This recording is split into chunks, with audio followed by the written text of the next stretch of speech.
NIPR will be 61 this year.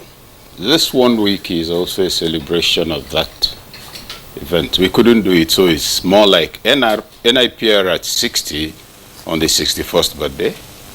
Now, in that 61 years, the institute has grown organically. Usually the impression is that public relations is, oh, get a public relations practitioner who will tell lies for you. Now, this misperception led to the establishment of an institute with the primary goal of showing that this is a profession. There's something you do that affects your reputation. And if you employ a professional, 3 things are what he can do for you. He will help you establish a reputation if you have none. Supposing you're making bread, very good bread, and nobody knows about it. You get a professional who goes out to say, this bread has this and that, factually correct. So he's expanding awareness and enhancing your credibility.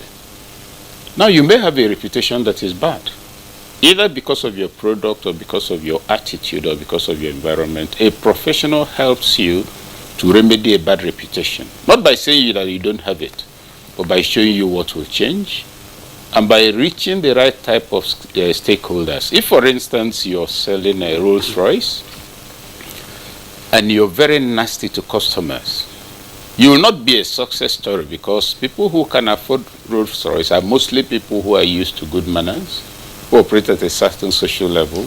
So a public relations officer helps you relate to the right type of public by telling you what to change in your attitude. He may also discover that you'll be taking your things to the right market, and he says, sir, you're addressing the wrong public. Okay, you have Rolls Royce to sell, and you take it to Gwagwalada village, or you take it to my village, you're not in the right market. But if you're selling bicycles, tricycle, palm wine tapping equipment, so he helps you to create a reputation where you have one. If there's a bad one, he helps you to remedy it. So these are the things. Now, the institute was established to get the job done the way it should be done professionally. So in the last 60 years, it's grown organically. First, it went on until it became a law.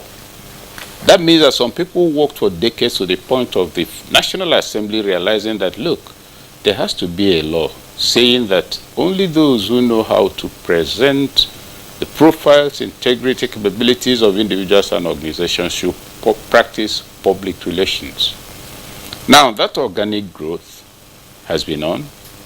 It got to the point, you mentioned the spokesperson summit, where NIPR was able to buy enough endorsement across all strata of government, from federal, from Aso Rock, everywhere, to come to one conclusion, namely, every spokesperson is capable of impacting the image of his organization.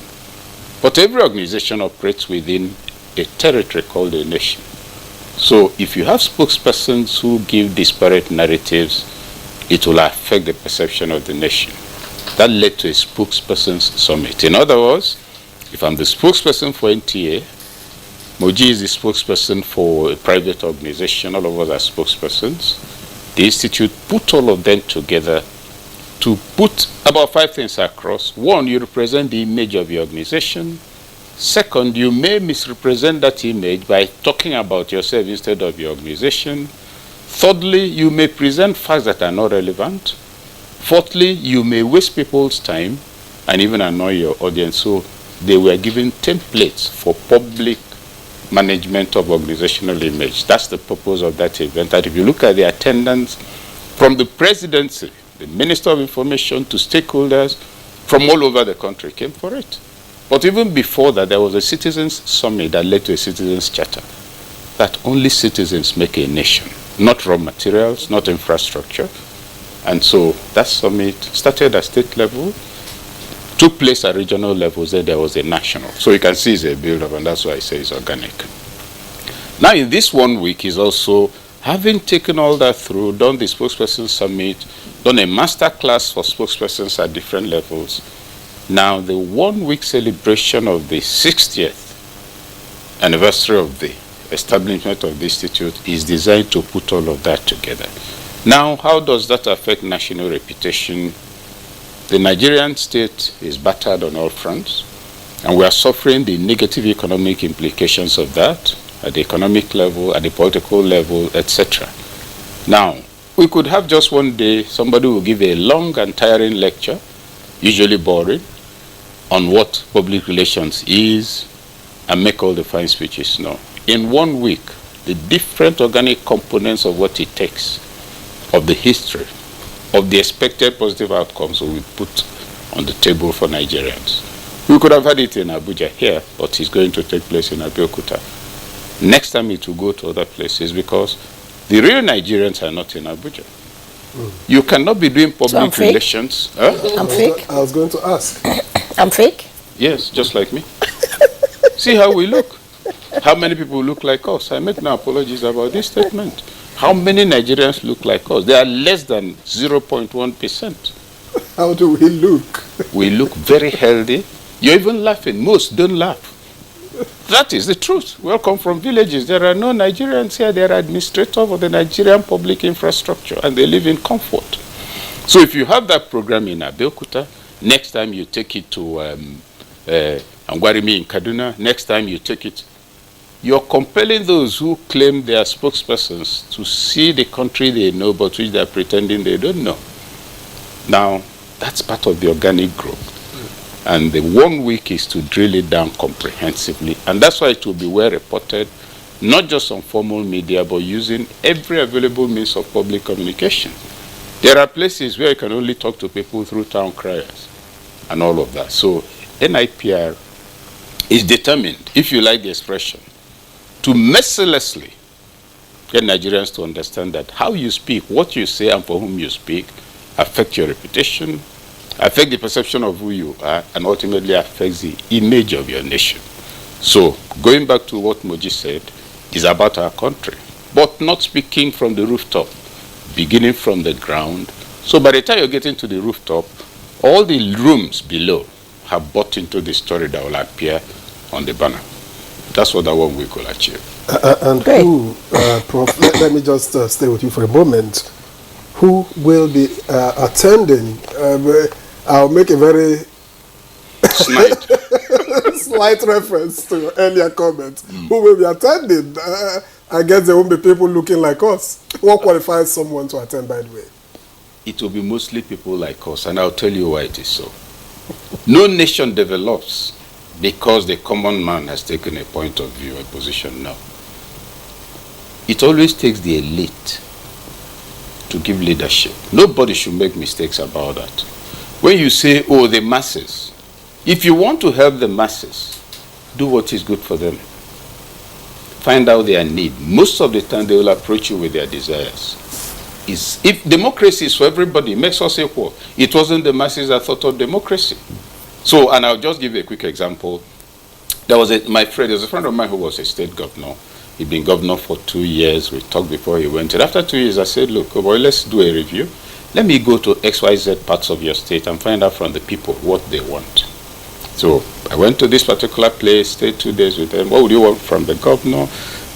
It was a south state. They say, oh, we would want an express road in our place. The others said, no, an international hospital, etc., etc.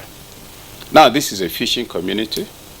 It doesn't even have the land where an express road could pass for close to 50 kilometers.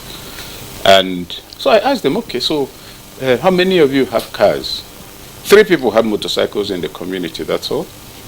If you build a hospital here, how many people can walk from your area? Nobody, well, maybe 5 or 10 cleaners.